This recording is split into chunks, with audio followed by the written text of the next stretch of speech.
तो आज हमें शुरू करना है 728 से। तो सबसे पहले हम मंगलाचरण से शुरुआत करते हैं। ओम ज्ञानतिमिरन्धस्य ज्ञानञ्जनशलाकया चक्षुरुन्मीलितं येन तस्मै श्रीगुरुवे नमः। श्रीचैतन्यमनुभीष्टं स्थापितं येन भूतले स्वयं रूपा कदा मह्यं ददाति स्वपदान्तिकं। वन्देऽहं श्रीगुरोः श्रीयुतपदकमलं श्रीगुरून् वैष्णवंश्च श्रीरूपं साग्रजातं सहगणरघुनाथान्वितं तं सजीवं साद्वैतं सावधूतं परिजनसहितं कृष्णचैतन्यदेवं श्रीराधाकृष्णपादान् सहगणललिता श्रीविशाखान्वितांश्च। हे कृष्ण करुणा सिंधु दीनबंधु जगतपते गोपेश गोपिका कांता राधा कांता नमोस्तुते। तप्त कांचन गौरांगी राधे वृंदावनेश्वरी वृषभानुसुत देवी प्रणमामि हरिप्रिये। वाञ्छाकल्पतरुभ्यश्च कृपा सिन्धुभ्य एव च पतितानां पावनेभ्यो वैष्णवेभ्यो नमो नमः। नमो विष्णुपदाय कृष्णपृष्ठाय भूतले श्रीमान् कतुदासधिकारी इति नामिने। नमो विष्णुपदाय कृष्णपृष्ठाय भूतले श्रीमति भक्तिवेदांत स्वामी इति नामिने। नमस्ते सारस्वती देव गौरवाणी प्रचारिणे निर्विशेषा शून्यवादी पाश्चात्य देशतारिणे। जय श्री कृष्ण चैतन्य प्रभु नित्यानंद श्री अद्वैत गदाधर शिवासादि गौर भक्त वृंद। हरे कृष्ण कृष्ण कृष्ण हरे हरे, हरे राम राम राम हरे हरे। ओके जी, तो आज हमें शुरू करना है 7.28 से। तो 727 में पहले देखते हैं क्या कर रहे थे हम। सातवां चैप्टर, बाय द वे सातवां चैप्टर है परम तत्व का ज्ञान। सबसे गुह्यतम जो मोस्ट कॉन्फिडेंशियल नॉलेज जो है वो इसमें है, परम तत्व। तो पहले देखते हैं हमने लास्ट टाइम कहाँ पे खत्म किया था। कृष्ण कह रहे हैं कि हे भरतवंशी, हे शत्रु विजेता, समस्त जीव जन्म लेकर इच्छा तथा घृणा से उत्पन्न द्वंद्वों से मोहग्रस्त होकर मोह को प्राप्त होते हैं। कि जितने भी जीव हैं वो जन्म लेते हैं और फिर यहाँ पे वो इच्छा और घृणा के स्रोत में होकर या उससे प्रभावित होकर बहुत सारे कर्म करते हैं। उसकी वजह से वो यहाँ पे फंस जाते हैं, फिर वो जन्म और मृत्यु के चक्कर में फंस जाते हैं। अगर मनुष्य में ये जो इच्छा और घृणा ना हो तो भगवान का रास्ता बहुत ही आसान हो उसके लिए। ये भगवान का रास्ता जो होता है ना, वो बहुत आसान होता है लेकिन बहुत मुश्किल होता है। अब आसान किसके लिए है? जिसने अपनी इच्छा और घृणा पे कंट्रोल कर रखा है। घृणा, ईर्ष्या, इस पे किसी ने कंट्रोल कर लिया, उसके बाद इच्छाओं पे कंट्रोल हो गया, तो भगवान का रास्ता बहुत आसान है। लेकिन अगर इन तीनों पे कंट्रोल बिल्कुल नहीं है, जितना कंट्रोल ज़्यादा होगा उतना ही रास्ता भगवान की तरफ आसान है, जितना कंट्रोल कम होगा उतना ही रास्ता मुश्किल है। तो यहाँ पे भगवान वो कह रहे हैं कि उसी में हम फंस जाते हैं। क्योंकि होता क्या है कि हम जब इन सब चीज़ों में जब जन्म लेते हैं तो इसमें कभी जॉब में हैं या अपने फैमिली में ही हैं, किसी से ईर्ष्या हो रही है, ईर्ष्या से घृणा बढ़ जाती है, इच्छाएं बहुत होती हैं। सबसे पहले तो इच्छा शुरू होती है मन का। हम लोगों ने 3rd चैप्टर में किया था ये मन के बारे में कि मन कैसे काम करता है। पहले क्या है? इंद्रियां हैं। इंद्रियों से ही हम इस संसार को परख पाते हैं या संसार को समझ पाते हैं। अदरवाइज हम संसार को, अगर हमारी इंद्रियां ना हो, देखने की शक्ति ना हो, सूंघने की शक्ति ना हो, बोलने की शक्ति ना हो, छू के महसूस करने की शक्ति ना हो, ठीक है, तो ये सब शक्तियां ना हो तो मतलब हम संसार हमारे लिए क्या है? फिर कुछ भी नहीं है। इससे हम संसार को देखते हैं, उससे हमारे मन में इच्छाएं जागृत होती हैं और वो इच्छाएं जब पूरी नहीं होती हैं तो आता है क्रोध। ठीक है, जब वो इच्छाएं पूरी नहीं होती, और वो तो होता ही है, सारी इच्छाएं पूरी नहीं हो सकती, फिर फ्रस्ट्रेशन होती है, वो क्रोध होता है। और क्रोध जब होता है तो दिमाग चलना बंद हो जाता है, जो समझ होती है वो निकल जाती है, फिर समझदारी नहीं रहती। ठीक है ना? तो यहाँ पे भी भगवान वही बोल रहे हैं कि हम यहाँ पे आते हैं, लेकिन यहाँ पे जब हम इच्छा और घृणा में जब उसमें घुस जाते हैं ना, फिर प्रॉब्लम हो जाता है।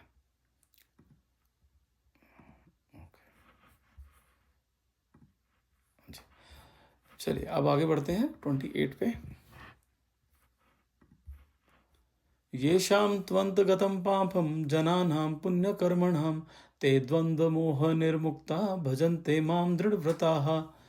जिन मनुष्य ने पूर्व जन्मों में तथा इस जन्म में पुण्य कर्म किए हैं और जिनके पाप कर्मों का पूर्णतया उच्छेदन हो चुका होता है वे मोह के द्वंद्वों से मुक्त हो जाते हैं और वे संकल्प पूर्वक मेरी सेवा में तत्पर होते हैं।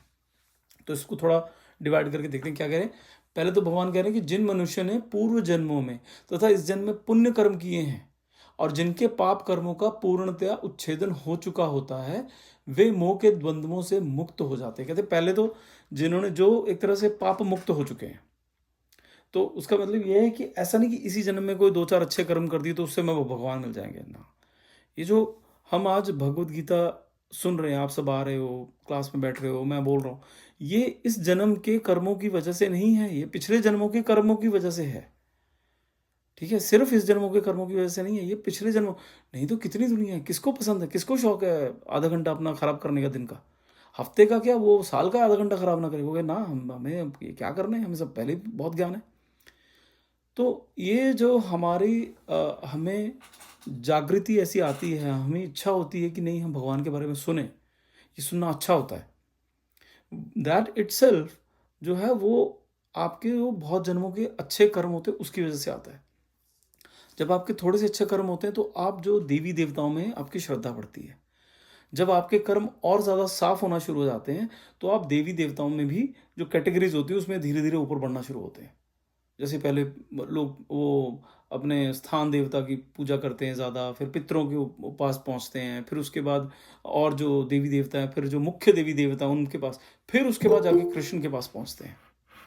समझ रहे हैं कि पहले सबसे पहले कहाँ, सबसे पहले हम शुरू करते हैं ये पितरों की पूजा कर ली, स्थान देवता, ग्राम देवता, ये सब इनकी पूजा की, फिर पितरों की पूजा की, उन पे पहुँचते हैं, उन पे आस्था बढ़ती है, फिर हमें देवी देवताओं पे आस्था बढ़ती है जो स्थानीय देवी देवता होते हैं, फिर हम और ऊपर चलते हैं, फिर हमारे जो मुख्य देवी देवता होते हैं दुर्गा माँ और गणेश जी, इन पे आस्था हमारी बढ़ती है, फिर उसके बाद शिव जी पे आस्था बढ़ती है, फिर उसके बाद कृष्ण पे। तो इस तरह से ये बहुत ही, ये जब कृष्ण के ऊपर आस्था आती है तो वो इमीडिएटली नहीं आती है। अगर कृष्ण पे किसी की आस्था है तो उसका मतलब है कि कुछ जन्मों से वो सब चला आ रहा है, तब जाके यहाँ तक पहुँचता है इंसान।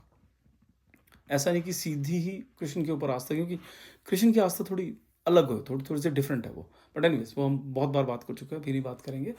तो जैसे कि इसमें क्या लिखा है, सबसे पहले तो भगवान कह रहे हैं कि इस जन्म में पुण्य कर्म किए हैं और जिनके पाप कर्मों का पूर्णतया उच्छेदन हो चुका है वे मोह के द्वंद्वों से मुक्त हो जाते हैं।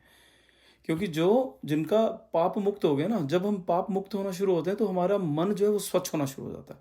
जब मन स्वच्छ होना, तो मन का स्वच्छ होने का क्या मतलब है, मतलब सफ़ेद हो जाता है, मैल उतर जाती है, क्या मतलब उसका? उसका अर्थ ये है कि ये जो मैल क्या है, मैल है हमारी इच्छाएं, ये द्वेष, ये ईर्ष्या, ये है मन की मैल।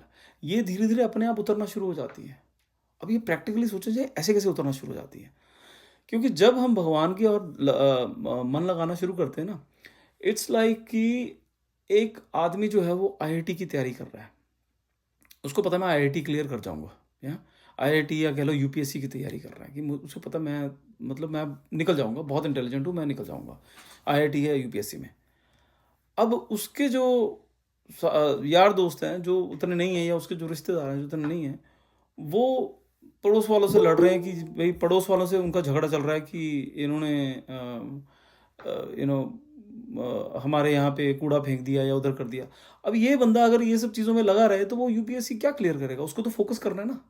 तो उसको ये सब चीज़ें फ़र्क ही नहीं पड़ता। वो कहता है यार ये छोड़ो यार, ये छोटी मोटी चीज़ें, इसको छोड़ दो। उसने कुछ बोल दिया, वो किसी ने कुछ बोल दिया, तो छोड़ो, छोटी मोटी चीज़ों को छोड़ो। जब आपका गोल जो है वो भगवान है, आप बिल्कुल गोल आपका एक ऐसा सेट है, ठीक है, बहुत ही ऊंचा गोल है, तो ये छोटी मोटी चीज़ों को इग्नोर करना पड़ेगा। और जब हम भगवान की तरफ हमारी आस्था बढ़ती है और हमें थोड़े से एक्सपीरियंसेस होने शुरू होते हैं, भगवान अपनी झलक देते हैं, अपने होने की, हमारे आसपास होने की झलक देते हैं। जब वो हमें महसूस होने शुरू हो जाते हैं तो बाकी सब ये चीज़ें छोटी मोटी लगती हैं। क्योंकि ईर्ष्या द्वेष कहाँ से आते हैं? इच्छाओं से आते हैं। ठीक है, और इच्छाएं धीरे धीरे होना शुरू हो जाता है कि ठीक है इच्छा तो है, लेकिन ठीक है नहीं हुई तो कोई बात नहीं, जो ठाकुर जी की इच्छा, ठाकुर जी यही चाहते होंगे। तो जब ऐसे होना शुरू हो जाता है, ये फीलिंग आनी शुरू हो जाती है और ये हमारी थॉट प्रोसेस जो इस तरह की हो जाती है, तो समझ लीजिए कि हमारा मन जो है वो साफ हो रहा है, वो स्वच्छ हो रहा है। और यहाँ पे वही कह रहे हैं कि मोह और द्वंद्वों से मुक्त हो जाता है। फिर क्या कह रहे हैं कि वो जिसका ये मोह जो है उससे मुक्त होना शुरू हो जाता है ना, तब वो मेरी सेवा में आता है। उससे पहले मेरी सेवा में आना बहुत मुश्किल है। लेकिन हम कहेंगे नहीं, हमने तो बहुत लोग देखे हैं जो मंदिरों में सेवा करते हैं, भगवान कृष्ण भगवान की मंदिरों में सेवा करते हैं, लेकिन मोह माया में जकड़े हुए हैं। वो भगवान की सेवा नहीं कर रहे हैं, वो अपने अहंकार की सेवा कर रहे हैं, वो माया की सेवा कर रहे हैं। वो इसलिए वहाँ जाते हैं दिखाने के लिए, देखो मैं कितना बड़ा भक्त हूँ, मैं जा रहा हूँ, मैं वहाँ पे झाड़ू लगाता हूँ, मैं जाके मंदिरों में खाना बनाता हूँ, मैं मंदिर में जाके पुजारी का काम करता हूँ। वो भगवान की पूजा नहीं कर रहा है, वो अपने अहंकार की पूजा कर रहा है, वो अहंकार बढ़ा रहा है, वो भगवान की सेवा नहीं हो रही है। तो एक एक कॉन्सेप्ट होता है सुकृति, ठीक है ना, सुकृति की एक अच्छे कर्म जिसको बोलते हैं। तो वो सिर्फ अच्छे कर्म हो गए, और अच्छे कर्मों से भगवान नहीं मिलते हैं। अच्छे कर्मों से भगवान की तरफ का रास्ता खुलता है, लेकिन वो हमें स्वतंत्रता दी गई है, स्वतंत्रता की हम उस रास्ते को पकड़ेंगे या नहीं पकड़ेंगे। जैसे कि आपको किसी ने इनवाइट किया कि आज एक कीर्तन है, आप कीर्तन पे आइए। उसी समय में आपको इनवाइट आ गया कि एक जगह पार्टी है, पार्टी पे आइए। अब निर्णय आपका है, ठीक है ना। अगर मेरा कुछ है, मेरा निर्णय है कि मुझे पार्टी पे जाना है या मुझे कथा में जाना है, तो भगवान रास्ते खोलते हैं। वो उसको क्यों आया है, वो उसका इनविटेशन कथा का, क्योंकि उसने उसकी सुकृति इतनी इकट्ठी हो गई कि भगवान उसको रास्ता देने की, देख आजा मेरे पास, आजा मेरे पास। वो कह रहा नहीं, मुझे अभी पार्टी करनी है। भगवान कहते ठीक है, जा तू पार्टी कर। जब तक तेरी तसल्ली नहीं हो जाती, जब तक तेरे को मन उब नहीं जाता ना, तू पार्टी कर, कोई बात नहीं। उसमें भगवान ऐसे नहीं कि बुरा मान जाते हैं, कहते ठीक है, तुम्हारी जर्नी है, तुम्हारी इच्छा है, तुम्हें जो करना है करो, बट भगवान हमारी वेट कर रहे हैं। चलिए, अच्छा इसमें अब प्रभुपाद जी क्या बोलते हैं, प्रभुपाद जी का भी सुनते हैं, देखते हैं क्या क्या बात कर रहे हैं। प्रभुपाद जी कहते हैं कि जो लोग पापी, नास्तिक, मूर्ख और धोखेबाज हैं, उनके लिए इच्छा और घृणा के द्वैत से परे जाना बहुत कठिन है, ठीक है, इनके लिए बहुत मुश्किल है। केवल वे लोग जिन्होंने अपना जीवन धर्म के नियामक सिद्धांतों का पालन करने में बिताया है, जिन्होंने पवित्रता से काम किया है और जिन्होंने पाप पूर्ण प्रतिक्रियाओं पर विजय प्राप्त की है, वे ही भक्ति सेवा स्वीकार कर सकते हैं और धीरे धीरे भगवान के परम व्यक्तित्व के शुद्ध ज्ञान तक पहुंच सकते हैं। क्योंकि भगवान को के चरित्र को समझना, उसका एक ही तरीका है, भगवान की सेवा। सेवा मतलब कैसे, उनका नाम जप करके। सेवा ऐसे नहीं कि मंदिर में झाड़ू मार दो, वही एक सेवा होती है। जब हम भगवान का नाम जप करते हैं, वो भी सेवा है, ठीक है। तो भगवान के बारे में सोचो, भगवान के बारे में सुनो, भगवान के बारे में बोलो, ये भी भगवान की सेवा ही है। चलिए 729, जरा मरण मोक्षाय मामाश्रितय यतन्ति ये ते ब्रह्म तद्विदुः कृतस्मध्यात्मं कर्म चाखिलम। जो जरा तथा मृत्यु से मुक्ति पाने के लिए यत्नशील रहते हैं, वे बुद्धिमान व्यक्ति मेरी भक्ति की शरण ग्रहण करते हैं। वे वास्तव में ब्रह्म हैं, क्योंकि वे दिव्य कर्मों के विषय में पूरी तरह से जानते हैं। जरा तथा मृत्यु मतलब, जरा मतलब बीमारी, और मृत्यु से मुक्ति पाना चाहते हैं। कौन लोग हैं ऐसे? मुक्ति, इसका मतलब क्या हुआ, मतलब जब हम ये जो चक्र है, जन्म और मरण का चक्र है, बार बार हम जन्म लेते हैं, उस चक्कर से बाहर निकलना है, उसके लिए बात कर रहे हैं। कहते जो उसमें बाहर निकलना चाहते हैं, वे बुद्धिमान व्यक्ति मेरी भक्ति की शरण लेते हैं, क्योंकि सिर्फ कृष्ण भगवान ही ये दिला सकते हैं, ठीक है। शिव भगवान और कृष्ण भगवान, ये ही आपको मुक्ति दिलवा सकते हैं। कृष्ण भगवान क्या कह रहे हैं कि जैसे हमने पहले भी बात की थी कि दो जगत हैं, एक है भौतिक जगत, एक है आध्यात्मिक जगत। भौतिक जगत सिर्फ 25% ऑफ द क्रिएशन है, 75% जो है वो है आध्यात्मिक जगत। और आध्यात्मिक जगत मतलब बहुत बड़ा है, भौतिक जगत से बहुत, हमें भौतिक जगत का ही नहीं पता है कहाँ से शुरू होता है कहाँ खत्म होता है। तो आध्यात्मिक जगत तो भूल जाओ। भौतिक जगत में किसी भी धाम में, किसी भी प्लैनेट में, किसी भी ग्रह में चले जाओ, चाहे कोई बहुत अच्छी तपस्या करके चंद्र ग्रह में चला जाए, चाहे सूर्य ग्रह में चला जाए, स्वर्गलोक में चला जाए, जनलोक, तपलोक, कहीं पे भी चला जाए, वहाँ पे 10,000 20,000 साल रहेगा, लेकिन वहाँ पे मृत्यु होगी, वो वापस यहीं पे आएगा। कितने असुरों ने ब्रह्मदेव जी से वरदान मांगा कि हमें अमरता का वरदान दो। ब्रह्मदेव जी बोले मैं ही अमर नहीं हूँ, मैं तुम्हें कैसे अमरता का वरदान दूँ, क्योंकि ब्रह्मदेव जी की आयु भी निश्चित है। जितने भी इस भौतिक जगत में, इस मटेरियल वर्ल्ड में जितने भी लोक हैं, जितने भी प्लैनेट्स हैं, उनकी आयु तय है। ठीक है, एक समय के बाद वो खत्म हो जाएंगे, बिल्कुल खत्म हो जाएंगे। आध्यात्मिक जगत में ऐसा कुछ नहीं होता है। वहाँ पे टाइम का कॉन्सेप्ट ही नहीं है। वहाँ पे जिसकी जितनी उम्र है वो वहीं पे उतना ही रहता है। जैसे गोलोक धाम में सब जो है 15, 16, 17 इसी उम्र में रहते हैं। जितने भी गोप गोपी हैं सब इससे आगे बढ़ते ही नहीं है। और वहाँ पे जो गया उसकी कोई मृत्यु नहीं होती। वहाँ पे ना तो बीमारी का नाम है कुछ, ना तो कोई बीमारी होती है, ना किसी को ईर्ष्या होती है, ना वहाँ पे कोई झगड़ा होता है, ना वहाँ पे कोई वहाँ से मतलब किसी की मृत्यु वगैरह या कुछ भी ऐसा कुछ नहीं होता है। ठीक है, तो यहाँ भी ये प्रभु भगवान बोल रहे हैं। तो अब एक बार प्रभुपाद जी का देखते हैं। प्रभुपाद जी क्या कहते हैं? प्रभुपाद जी कहते हैं कि जन्म, मृत्यु, बुढ़ापा और रोग इस भौतिक शरीर को प्रभावित करते हैं, लेकिन आध्यात्मिक शरीर को नहीं। आध्यात्मिक शरीर कौन है? आत्मा। हम कौन है? हम आत्मा है, हम शरीर नहीं है। ये शरीर जो है ये कपड़ा है, ये बार बार बदलता रहता है। कभी हम लड़की बन के आते हैं, कभी लड़का बन के आते हैं। ठीक है, कभी हम गरीब होते हैं, कभी हम अमीर होते हैं, कभी डाकू होते हैं, कभी संत होते हैं। वो सब चलता रहता है हमारे कर्मों के हिसाब से। ठीक है, लेकिन हमारी जो आत्मा है, जो हम हैं, हम आत्मा है, वो कभी भी मरती नहीं है। वो कभी ऐसा नहीं होगा कि उसका जन्म हुआ या वो खत्म हो जाएगी, कभी नहीं होगा ऐसे।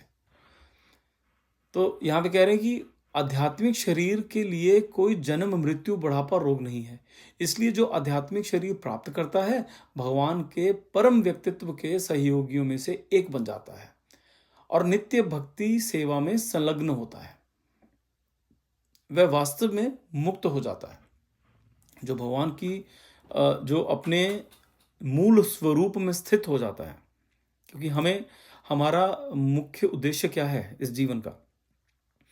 अपने मुख्य उद्देश्य को, हमारा मुख्य उद्देश्य इस जीवन का है ताकि हमें पता लगे कि हमारा भगवान के साथ रिलेशनशिप क्या है, हम हैं कौन।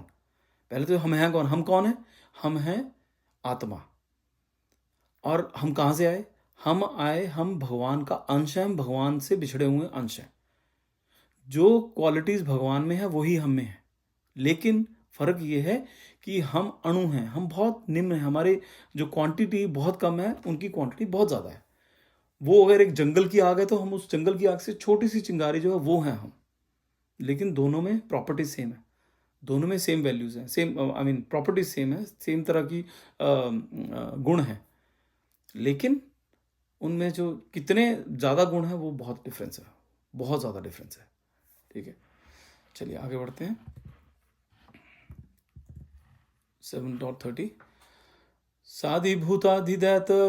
साधिभूताधिदैवं मां साधि यज्ञं च ये विदुः प्रयाण कालेपि च माम ते विदुर्युक्त चेतसः।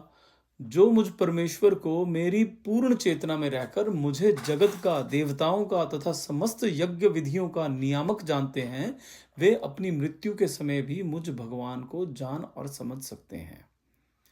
भगवान यहाँ पे कह रहे हैं कि जो मुझ परमेश्वर की, भगवान इज द कारणों के कारण है, वो हर कारण के कारण कृष्ण भगवान है। कहते जो मुझ परमेश्वर को मेरी पूर्ण चेतना में रहकर, मेरे बारे में पूरी तरह जानकर, मतलब मुझे जगत का, पूरे संसार का, देवी देवताओं का, समस्त यज्ञ विधियां जो कुछ भी है सबका स्वामी समझकर जो मुझे ही ध्याते हैं, जो मुझे ऐसा, जिनको पूरा विश्वास है, जिनको ये पता लग चुका है, जिनको ये सत्य में कोई भी संदेह नहीं है, वो मृत्यु के समय भी मुझे याद रखते हैं। अच्छा, मृत्यु के समय ऐसा क्यों बोला भगवान ने? क्योंकि क्या होता है कि मृत्यु के समय में हमें ऐसी चीज़ें बहुत याद नहीं रहती हमें। अब जैसे पहले भी हम लोगों ने पढ़ा है, भगवान ने बोला कि आप सिर्फ मृत्यु के समय मुझे याद कर लिया ना तो मैं मिल जाऊंगा आपको। ठीक है, उन्होंने बोला कि मृत्यु के समय में अगर आपने मुझे याद कर लिया, जिसको याद करोगे मृत्यु आपको वही मिलेगा। आपको मृत्यु के समय में कुत्ते को याद करोगे, आपको अगला जन्म कुत्ते का मिलेगा। हमारे पास कहानी है, पहले भी कई बार बात की हमने। जो हमारे राजा भरत थे, उन्होंने सारी उम्र इतना पूजा पाठ किया, राजा का कर्तव्य भी निभाया और साथ में पूजा पाठ भी खूब किया। जब उनको पता लगा कि हाँ मेरे जो पुत्र हैं वो अब संभाल लेंगे, उन्होंने वानप्रस्थ आश्रम ले लिया। वानप्रस्थ आश्रम मतलब वन में चले गए, वन में जाके तपस्या करने लगे। क्या रीज़न था? सारा राजपाट छोड़ के वन में जाने का क्या रीज़न था? भगवान की प्राप्ति। ठीक है, सिर्फ रीज़न था भगवान की प्राप्ति। अच्छा, वहाँ पे जाके किया क्या उन्होंने? वो भगवान की प्राप्ति करते करते वहाँ पे जंगल में उनको हिरण का बच्चा मिल गया, वो उससे प्यार हो गया, उनको बहुत लगाव हो गया, उनके दिमाग में यही कि इसको कौन देखेगा, कौन इसका ध्यान रखेगा। मृत्यु के समय जब उनका समय आया तो वो भगवान का ध्यान नहीं कर रहे थे, वो हिरण का ध्यान था उनको कि यार इसको कौन संभालेगा, इसको कौन पालेगा, इसका ध्यान कौन रखेगा, मैं तो चला जाऊंगा। जब उनकी मृत्यु हुई, अगला जन्म हुआ, अब क्योंकि इतने तप तप बहुत किया था पूरी उम्र, जैसे अगला जन्म हुआ उनको पिछला सब याद था। अगला जन्म क्या हुआ? हिरण का, हिरण बन गया। और जैसे जन्म हुआ, जब उनको सब याद आया, अरे यार कहते मैंने क्या कर दिया, ये सारे किए कराने पे पानी फेर दिया मैंने, कहते ये मैंने क्या कर दिया, कहते ना इस बार कुछ नहीं करना मैंने। तो वो हिरण के जन्म में भी वो क्या करते थे, वो गए एक आश्रम में, आश्रम का जो जूठा था वो खाते थे, उनके वहाँ के जो ब्राह्मण थे उनके जूठा खाते थे एज अ हिरण।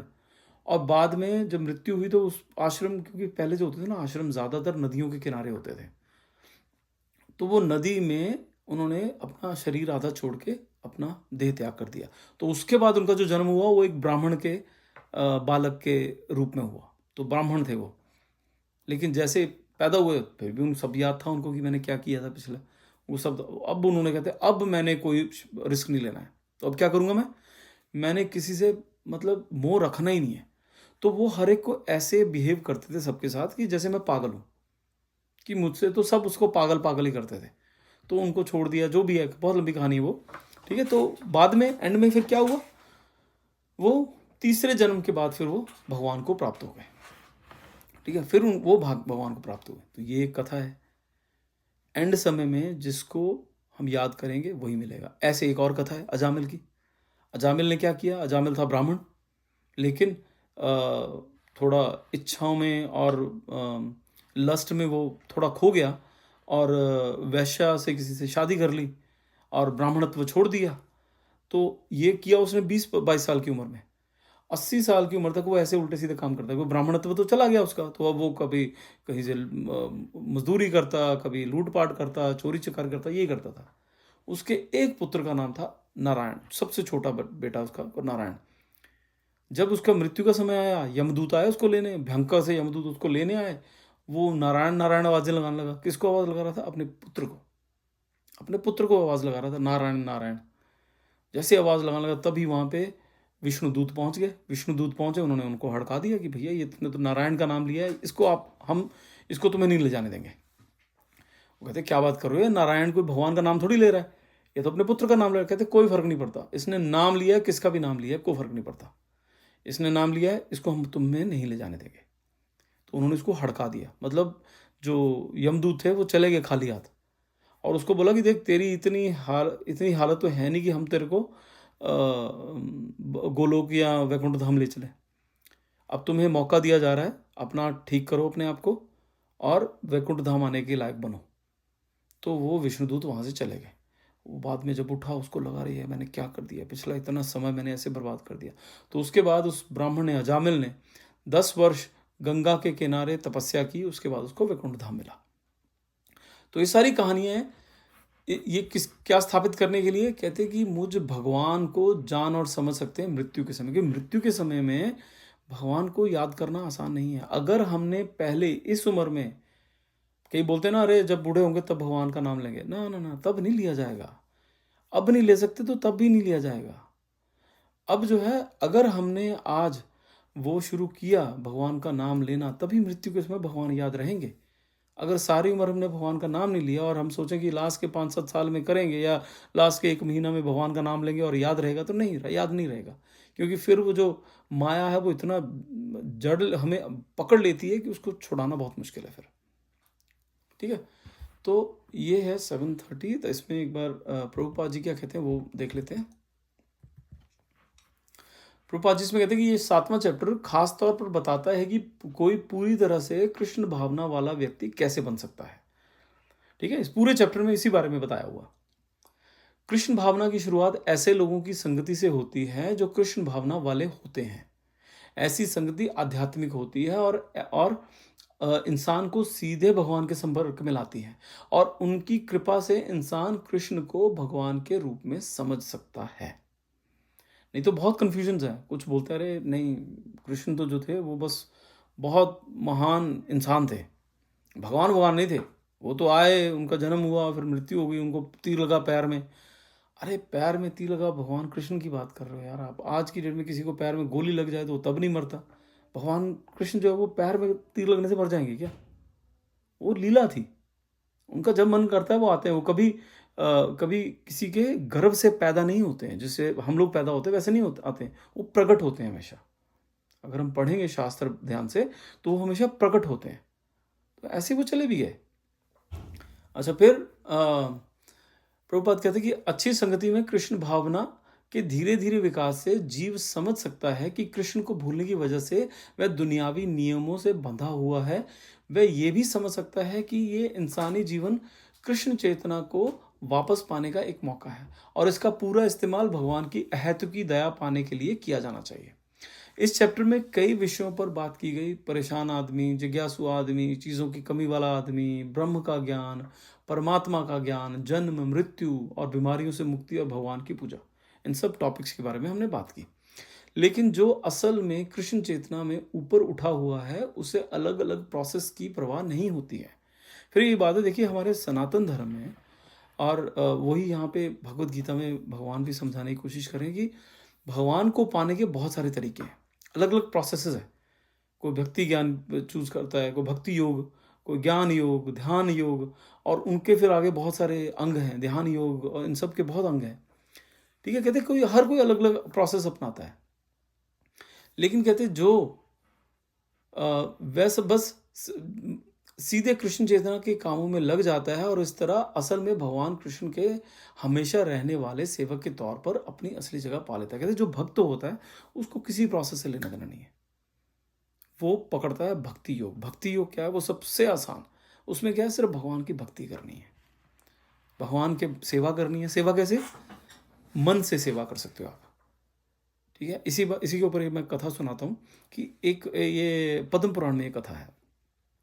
एक ब्राह्मण था, उसका बड़ी इच्छा थी कि मैं ना भगवान का एक मंदिर तैयार करूं। तो उसके मन में पूरी अच्छी तरह छवि थी कि मैं मंदिर में क्या क्या बनाऊंगा। और वो बड़े उसने चंदा इकट्ठा किया, बहुत सारी डोनेशन इकट्ठी की, लेकिन वो पैसे नहीं पूरे कर पाया। वो ऐसे ही उसी राज्य का जो राजा था वो भी बहुत बड़ा भक्त था। उसका भी मन था कि मैं ना मंदिर बनाऊं भगवान का। अच्छा, वो मंदिर बनाने शुरू किया उसने, और इधर जो ब्राह्मण है उसको समझ में आ गया, कहता कि नहीं, मेरे पास इतना पैसा इकट्ठा नहीं हुआ कि मैं मंदिर बना सकूं। वो अपने मन में, उसके लेकिन इतनी तीव्र इच्छा थी, वो अपने मन में ही मंदिर बनाना शुरू कर दिया। जैसे मंदिर कैसे बनेगा? खुदाई होगी, सामान लेके आया जाएगा, ईंटें लाई जाएंगी, ईंटें लग रही हैं, मिट्टी लग रही है, सीमेंट लग रहा है, वो सब अपने मन में रोज बैठ के वो मंदिर बना रहा होता। ईंट ईंट करके, यहाँ पे ये कमरा, यहाँ पे ये विग्रह, यहाँ पे ऐसे प्लस्तर होगा, यहाँ पे ये बड़ा आर्ट बनेगा, ये वाली मूर्ति यहाँ पे, वो सब उसने मन से बनाया। और उसको हो गया कि हाँ, मैं 3-4 दिन में, मन में ही 3-4 दिन में मैं बना के ख़त्म कर दूंगा मंदिर। और उसने भगवान को आमंत्रण दे दिया कि भगवान, इस दिन ये मंदिर खुलेगा, आप इसमें कृपया ज़रूर आए। उधर जो राजा था वो मंदिर बना रहा था, उसने भी भगवान को आमंत्रण दिया, और दोनों ही बहुत अच्छे भक्त थे। तो भगवान ने उसको रात को सपने में आए राजा के। तो राजा को बोला कि राजा, तुमने मुझे आमंत्रण दिया लेकिन मैं ना आ नहीं पाऊंगा। वो कहते क्यों नहीं आ पाओगे भगवान? कहते तुम्हारे राज्य में ना एक इस गांव में कोई मंदिर बना रहा है, तो मुझे वहाँ का आमंत्रण आया है, वहाँ पे भव्य मंदिर बन रहा है, तो वहाँ पर आमंत्रण आया, तो मैंने वहाँ जाना है। तो राजा सुबह उठा, उसको लगा यार मेरे राज्य में मंदिर बन रहा है, मुझे ही नहीं पता है, ये कैसे हो सकता है? और मुझे नहीं किसी ने आमंत्रण दिया, भगवान को आमंत्रण दिया, मेरे राज्य में मुझे नहीं आमंत्रण मिला। तो वो ढूंढते ढूंढते पहुंचा उस मंदिर, उस गांव में। तो गांव में पता करने लगा भी यहाँ पे मंदिर, वो बोले यहाँ तो कोई मंदिर नहीं बन रहा। कहते वो बड़ा हैरान हुआ, यार भगवान तो झूठ नहीं बोल सकते, मंदिर तो बन रहा है कहीं ना कहीं। तो थोड़ा और छानबीन की तो उसको पता लगा कि यार कोई है यहाँ पे एक ब्राह्मण, जिसको बहुत ज़्यादा, उसने बहुत चंदा इकट्ठा करने की कोशिश की, बहुत इधर उधर सबको बोला कि यहाँ मंदिर बनाते हैं, लेकिन वो बना नहीं पाया। ठीक है, उसका चंदा नहीं, लेकिन उसने बनाना शुरू नहीं किया है। तो राजा ने बोला चलो इसी से पूछता हूँ मैं। उसके पास गए तो उसको बोले कि भाई तुम मंदिर बना रहे हो, कहाँ मंदिर बना रहे हो? बोला आपको कैसे पता? वो कहते उसने बताया राजा ने कि ऐसे ऐसे भगवान आए थे मेरे सपने में और उन्होंने मुझे मना कर दिया। वो ब्राह्मण जो था इतना रोया, इतना प्रसन्न हुआ, वो प्रसन्नता से इतना रोया कि भगवान ने मेरा इनविटेशन एक्सेप्ट कर लिया। कि मैं मन में मंदिर बना रहा था, मैं तो बना नहीं पाया। तो उसने फिर सारी कथा अपनी उनको सुनाई कि देखो प्रभु, राजा को बनाई, हे राजा, कि मैं तो मन में ही अपने मंदिर बना रहा था क्योंकि मैं चंदा इकट्ठा कर नहीं पाया इतना। और राजा जो है वो भी बहुत हैरान हुआ कि देखो भगवान कितने दयालु हैं। भगवान को ये नहीं है कि हमने कितना भव्य मंदिर तैयार, वो हमारे भाव के भूखे हैं। भाव किससे आता है? ये जो नाम, वो क्या करता था जब वो मंदिर का निर्माण कर रहा था, वो किसके लिए कर रहा था? भगवान के लिए, इसलिए अपने लिए नहीं कर रहा था कि मेरी देखो मैंने कितना बड़ा बढ़िया मंदिर बनवा दिया। वो था तो बाहर बनवाता, वो मन में बना रहा है अपने मंदिर। वो भगवान के लिए बना रहा था कि ताकि उसमें भगवान स्थापित हो। जब मैंने मन में मंदिर बना लिया और उस मंदिर में भगवान स्थापित हो गए, तो वो कहाँ हुए स्थापित? वो मेरे मन में हो गए। तो मतलब मैं सारा टाइम भगवान के बारे में सोच रहा हूँ, उन्हीं के बारे में बात कर रहा हूँ, उनके बारे में सोच रहा हूँ, उन्हीं के बारे में कि उनके अच्छे बुरे, उन्हीं के बारे में सब कुछ मेरे दिमाग में चल रहा है। ये भगवान की सेवा है, ये भी भगवान की सेवा है। तो भगवान की सेवा सिर्फ वही नहीं है जो हमें दिखती है, भगवान की सेवा मानसिक भी होती है। ठीक है, चलिए अभी आज यहाँ पे ख़त्म करते हैं। अगले से हम लोग अगले सेशन से 8 चैप्टर से शुरू करेंगे और इसका सारांश है, समरी जो है चैप्टर की, 7 चैप्टर की, वो वहाँ से हम शुरू करेंगे अगली बार और फिर 8 चैप्टर से शुरू करेंगे। ठीक है, चलिए किसी को प्रश्न हो या कुछ हो तो वो आप मेरे को कॉल कर सकते हैं, मेरे को मैसेज कर सकते हैं। बाकी हम अगले हफ्ते मिलेंगे। हरे कृष्णा, श्रील प्रभुपाद की जय, गुरु महाराज की जय। हरी हरी बोल, धन्यवाद।